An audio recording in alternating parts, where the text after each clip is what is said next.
Hi, this is Dorothy from TaiChiBozeman.com/rawfoodblog. These are mung beans. Mung beans grow in China, and they harvest them, and then the workers lay them on the roads, so they're quite dusty when you get them, and so you need to rinse them a lot.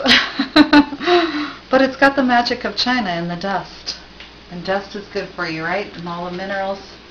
So anyway, you take these mung beans and soak them for 12 hours after you rinse them and wash them, right?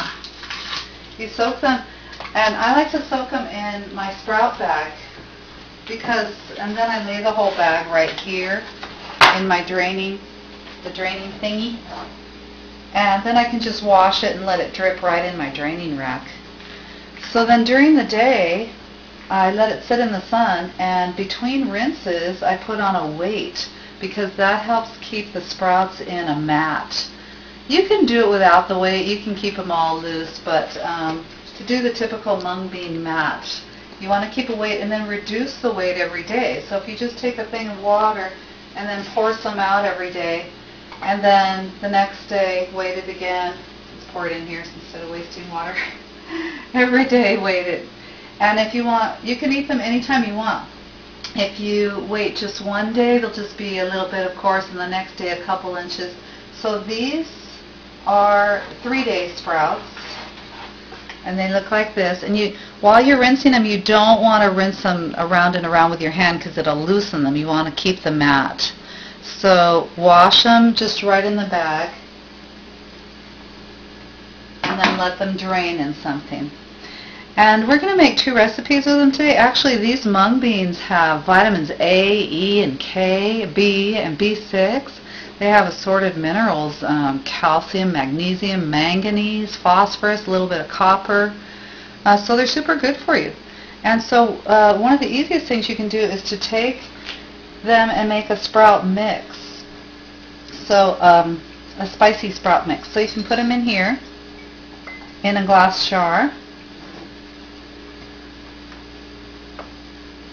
I'll put half of them in there, and then put all kinds of seasonings. So here's all my seasonings. We've got some onions and garlic and rosemary from my plant, and all this recipe is found underneath the blog, underneath the YouTube there. And then we've got some thyme and oregano and marjoram. This is a tablespoon of each, by the way, and some crystallized sea salt. And then I'm going to just cover that with a few more sprouts and shake it up. Oh, you could put a little bit of oil in there, just a touch. So we don't like a lot of oil. That's sesame oil, by the way, but you could do olive oil, and shake it up. So these are your spicy sprouts. You can do this with any kind of sprout. These are mung bean spicy sprouts. And then the other thing I'm going to do is make a mung bean salad. And these 2 recipes are for Slice of Heaven. So there you go, Slice of Heaven. You wanted some mung bean recipes. So we're going to pour the mung bean sprouts in here. And by the way, I did an almost tuna recipe by Alyssa Cohen. And these mung bean sprouts are a great addition. I mean, they really make the dish good.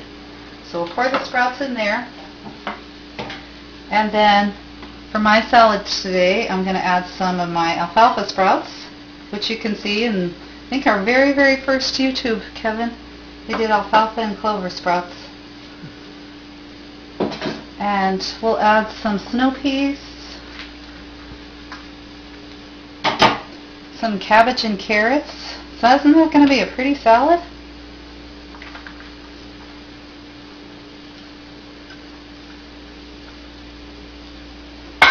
And then I'm going to add some last of our dried cilantro from last year that we dried, and a little bit of red pepper, and some cucumber.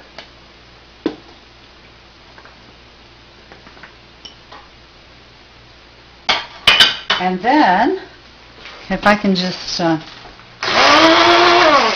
stir my dressing, This is a ginger dressing, which is great for Oriental dishes.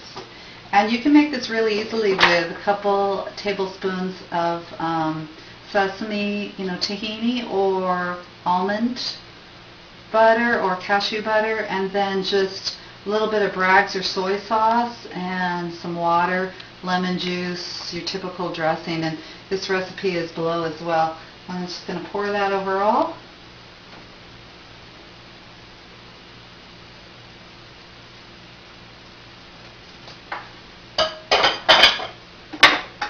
And this serves very simple but incredibly delicious mung bean salad to have for dinner tonight. In fact, that's what we're going to have. And today I especially want to thank all the people who subscribe to this blog and who give me so much motivation to continue. Thank you so much for your comments. From Dorothy at taichibosman.com/rawfoodblog. I'm blushing, Kevin.